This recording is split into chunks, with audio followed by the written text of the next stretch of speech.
Jumpa lagi di Audio TV. Ini adalah salah satu monitor gaming terbaru dari Samsung, Odyssey OLED G6. Dari namanya udah jelas ya bahwa monitor gaming ini pakai panel OLED, yang berarti monitor ini punya response time sangat rendah dan kontras yang sangat tinggi. Odyssey OLED G6 yang kami uji ini punya ukuran layar 27 inci flat dengan refresh rate 360 Hz. Ini peningkatan kalau dibandingkan dengan versi Odyssey G6 yang sebelumnya. Monitor ini diklaim memiliki color gamut sampai 99% DCI-P3, yang berarti tampilannya punya saturasi warna yang cukup tinggi. Monitor ini juga mendukung input dari 3 perangkat sekaligus dengan 2 HDMI 2.1 dan 1 DisplayPort 1.4. Selain itu ada juga set fitur Samsung OLED Safeguard Plus yang mengurangi resiko terjadinya burn-in di panel OLED, menjamin monitor ini umurnya bisa lebih panjang. Oke, langsung aja kita bahas monitor yang satu ini.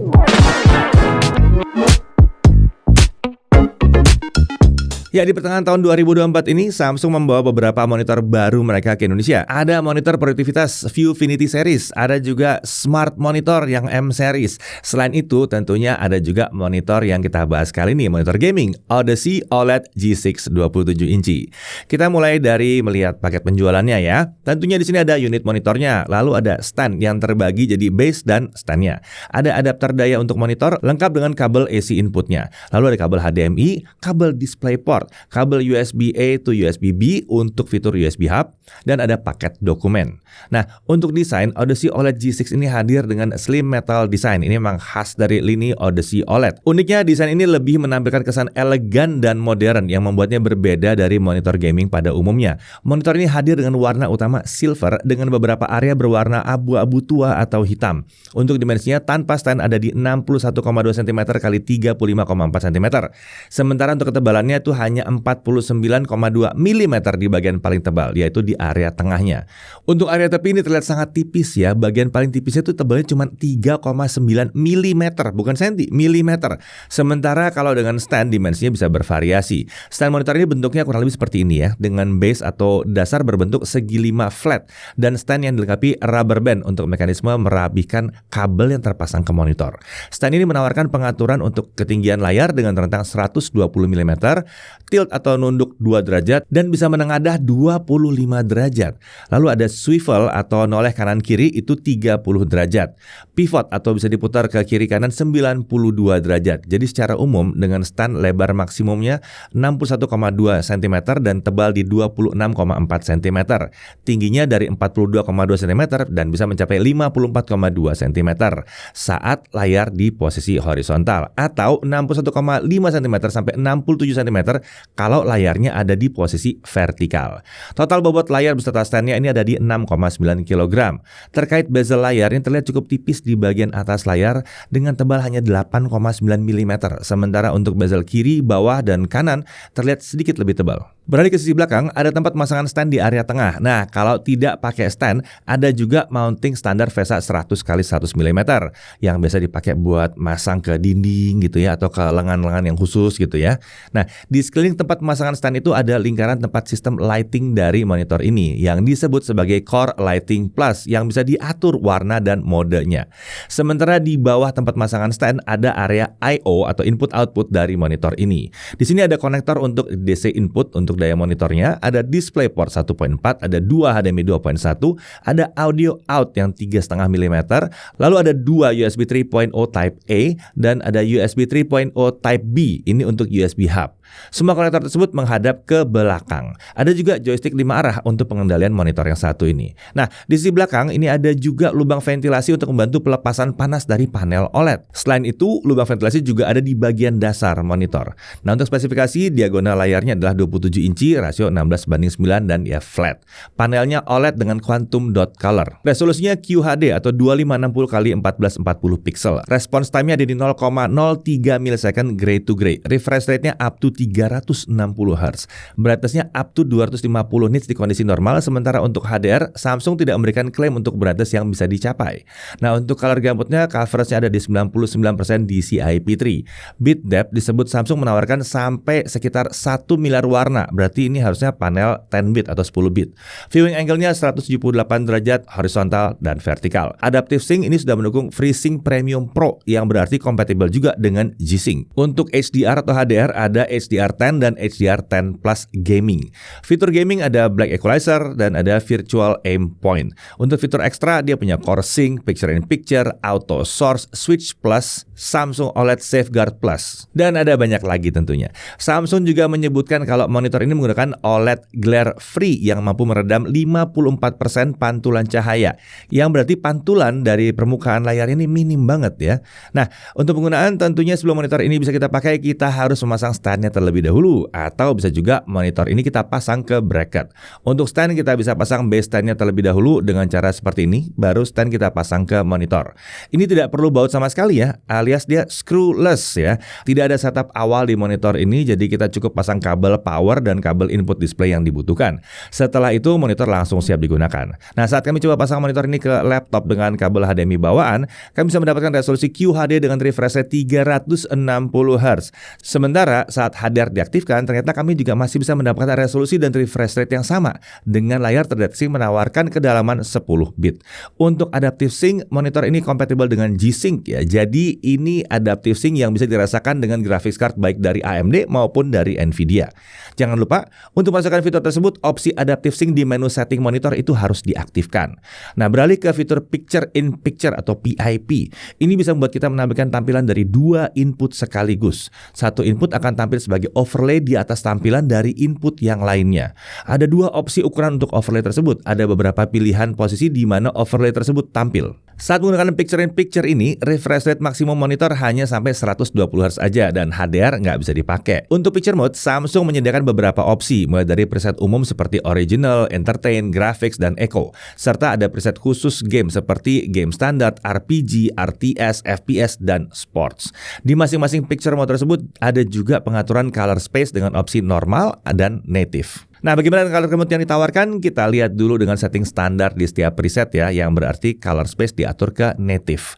Gamut coverage terlihat memang ada di kisaran 99% DCI-P3 sesuai dengan janjinya Samsung. Sayangnya Samsung terkesan tidak melakukan optimasi color gamut. Jadi gamut volume yang ditawarkan preset-preset tersebut terlihat sangat tinggi, jauh sekali di atas 100% sRGB maupun 100% DCI-P3. Ini membuat saturasi warna di layar terlihat sangat tinggi. Saat color space di masing-masing preset itu kami ubah secara manual ke normal, gamut volume jadi tidak setinggi di mode native. Lebih mendekati ke 100% DCI-P3, walaupun belum benar-benar dekat ya. Sayangnya ini memang hanya mendekat ke DCI-P3, bukan ke sRGB. Nah, untuk content creation secara standar tuning warna dengan setting bawaan monitor ini mungkin akan sedikit menyulitkan. Konten yang warnanya kita rasa udah cukup saat editing di monitor ini bisa jadi akan tampil kurang berwarna saat ditampilkan di monitor lain yang nggak pakai panel OLED. Tapi bukan berarti nggak bisa ya diatur sesuai dengan kebutuhan kita. Ya cuma secara umum monitor ini memang lebih ditujukan untuk main game dan menikmati konten. Kontras tentunya sangat tinggi juga di sini ya, kan pakai OLED. Kedalaman warna gelapnya tentunya terasa sangat tinggi. Sementara untuk brightness di kondisi standar kami memang mendapatkan hasil pengukuran sekitar 250 nits sesuai dengan janjinya Samsung. Untuk HDR bagaimana? Untuk brightness di sebagian area layar kita bisa mendapatkan sampai mendekati 650 nits. Samsung memang nggak punya janji apapun terkait brightness di HDR ini ya. Terkait pendinginan untuk panel OLED, Samsung menyebutkan kalau mereka tidak menggunakan graphene sheet. Mereka menggunakan pulsating heat pipe di sistem yang mereka sebut sebagai dynamic cooling system. Ini disebutkan lebih efektif dibandingkan graphene sheet dalam menurunkan suhu operasional panel OLED. Sementara untuk Samsung OLED Safeguard Plus ada berbagai fitur di dalamnya ya, termasuk logo and taskbar detection, adjust logo brightness yang memanfaatkan thermal modulation system, pixel refresh, dan screensaver juga. Untuk screensaver, monitor bukan akan menampilkan screensaver seperti AOD di smartphone ya, beda ya. Screensaver di sini berarti monitor akan otomatis menurunkan brightness layar ke tingkat di mana suhu monitor jadi terjaga saat tidak ada aktivitas apapun di layar. Sementara begitu ada pergerakan di layar, brightness akan otomatis kembali ke tingkat semula. Fitur-fitur tersebut diharapkan bisa membantu mengurangi resiko burn-in di panel OLED yang digunakan oleh monitor yang satu ini. Oke, sekarang mari kita coba monitor ini untuk main game. Di sini akan kita coba pakai PC ya. Layar berukuran 27 inci di monitor ini membuat bisa menawarkan tampilan yang relatif besar. Ini udah di atas rata-rata ukuran monitor umum yang dipakai saat ini yang 21 atau 24 inci. Sementara resolusi QHD di layar 27 inci juga udah bisa dikatakan mencukupi lah. Kita masih bisa mendapatkan tampilan yang tajam, nggak perlu 4K juga ya kalau 27 inci. Ditambah lagi dengan kualitas tampilan yang ditawarkan monitor ini. Jadi kita bisa menikmati tampilan menawan dari game-game terutama yang AAA nih. Menariknya karena resolusi QHD tentu tidak seberat 4K. Kita harusnya masih bisa lebih mudah mendapatkan kualitas tampilan yang lebih tinggi dengan penggunaan setting kualitas yang lebih tinggi juga pada gamenya. Tidak harus pakai PC yang sultan-sultan amat gitu untuk menampilkan kualitas yang tinggi di sini. Ya tentunya kalau mau main game di resolusi lebih rendah bisa juga, tapi kalau mau merasakan tampilan terbaik yang ditawarkan monitor ini sebaiknya main di resolusi native-nya, yaitu QHD tadi. Kalau butuh HDR untuk gaming tersedia juga di sini. Sementara kalau butuh adaptive sync untuk tampilan yang lebih bebas gangguan juga ada kan. Jadi jelas ya, G-Sync berfungsi dengan baik di sini. Refresh rate yang tinggi sampai 360 Hz memang membuat monitor ini punya potensi menawarkan tampilan yang sangat mulus. Tapi untuk game AAA, angka 360 fps di resolusi QHD dengan kualitas tampilan yang tinggi mungkin agak sulit untuk didapatkan.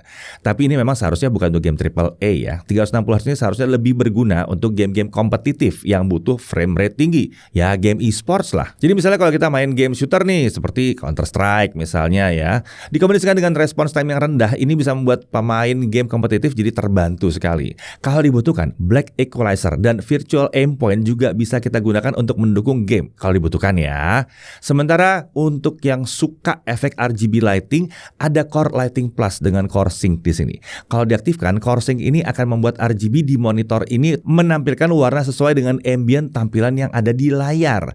Sayangnya posisi RGB lighting ini membuat efek Core Sync ini jadi tidak terlalu terasa saat monitornya digunakan di ruangan yang terang. Efeknya baru terlihat kalau monitornya diposisikan di dekat dinding dengan pencahayaan ruangan yang agak gelap atau temaram gitu ya. Oke, sekarang kita bahas konsumsi dayanya. Karena pakai OLED, konsumsi daya Odyssey OLED G6 ini bisa naik turun sesuai dengan tampilan di layar. Ada di kisaran 40 sampai 80 watt. Ada sedikit perbedaan antara beberapa picture mode yang ditawarkan monitor ini, ya, tapi rentang paling jauhnya ada di kisaran 40 sampai 80 watt yang tadi.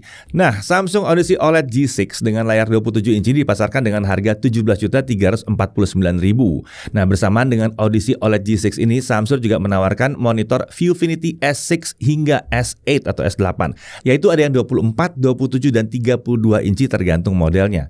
Monitor yang satu ini disiapkan untuk kebutuhan profesional dengan fokus ke kenyamanan saat digunakan bekerja. Resolusi yang ditawarkan itu hingga 4K UHD dengan refresh rate sampai 100 Hz. Harganya itu cukup terjangkau, mulai dari 4.749.000 hingga 5.669.000. Selain itu ada juga smart monitor mulai dari M5 hingga M8. Ini monitor untuk produktivitas dan hiburan yang dilengkapi dengan Smart TV Experience, termasuk aplikasi streaming untuk konten yang populer ya. Monitor ini juga menawarkan fitur baru seperti multi-device experience dan integrasi dengan SmartThings. Nah, untuk smart monitor ini dipasarkan dengan harga kisaran 2.999.000 hingga 8.499.000. Oke, kembali lagi ke monitor yang satu ini ya. Hal yang perlu diperhatikan.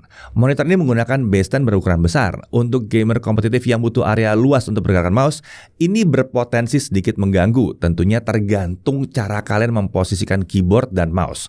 Lalu di sini ada Core Lighting Plus atau sistem RGB lighting di monitor ini. Tapi ini tidak terlihat dari sisi kita sebagai pengguna monitornya. Dan kalau kita pakai monitor ini di ruangan yang terang, pantulan cahaya di dinding jadi kurang terasa ya, agak terlalu tipis di sini. Kemudian desain monitor secara keseluruhan kurang gaming ya, lebih cenderung ke elegan. Tapi kami sebenarnya malah suka dengan desain seperti ini dibandingkan gaya yang gaming banget gitu. Lalu kemudian monitor ini tidak dilengkapi dengan speaker terintegrasi. Lalu adaptor daya monitor ini terbilang besar ukurannya.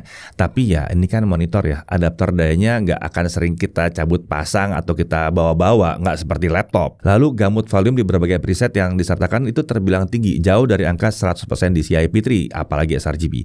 Ini membuatnya butuh tuning lebih lanjut atau kita harus banyak beradaptasi kalau mau dipakai untuk content creation. Tapi kalau mau dipakai untuk gaming dan nonton, wah ini sih mantep banget ya, memanjakan mata banget. Nah kemudian sayangnya di sini belum ada input USB Type-C, jadi kita belum bisa pakai monitor ini dengan satu kabel untuk semua. Kalau mau output display sambil pakai keyboard mouse yang terpasang ke USB hub monitor ini, kita jadi butuh masang HDMI atau DisplayPort plus kabel USB. Dari sisi kelebihannya, ya layar 27 inci yang satu ini menawarkan tampilan yang berkelas dengan refresh rate sampai 360 Hz. Resolusi QHD juga membuatnya tidak harus disandingkan dengan desktop atau laptop yang super kencang untuk merasakan kemampuan terbaiknya. Response time-nya yang 0,03 millisecond gray to gray juga mendukung untuk penggunaan gaming kompetitif. Opsi inputnya terbilang cukup banyak. ada 2 HDMI 2.1 dan ada DisplayPort 1.4 juga. Kemudian di sini udah punya USB hub dengan 2 port USB 3.0 yang Type A. Konektor I/O monitor ini juga terbilang mudah dijangkau ya. Lalu standnya mendukung opsi pengaturan posisi layar yang sangat fleksibel. Bahkan kita bisa pakai monitor ini di posisi vertikal kalau dibutuhkan. Kemudian Adaptive Sync-nya udah kompatibel dengan G-Sync. Lalu di sini ada Samsung OLED Safeguard Plus untuk perlindungan terhadap burn-in. Dan kalau perlu ada Picture in Picture juga di sini. Kemudian tersedia fitur pendukung gaming seperti Black Equalizer dan Virtual Aim Point. Ya, Samsung Odyssey OLED G6 ini bisa dijadikan pilihan untuk gaming QHD dengan kualitas tampilan yang tinggi khas OLED. Bahkan bukan cuma untuk gaming AAA aja. Monitor ini juga sangat cocok untuk gaming kompetitif karena refresh rate-nya dan response time yang bagus banget. Jadi, kalau memang kalian sedang mencari monitor gaming 27 inci yang serba bisa dan mungkin dipakai buat menikmati konten juga ya, ini adalah salah satu pilihan yang menarik yang tersedia saat ini di Indonesia. Saya Didi Irfan, Jakarta TV.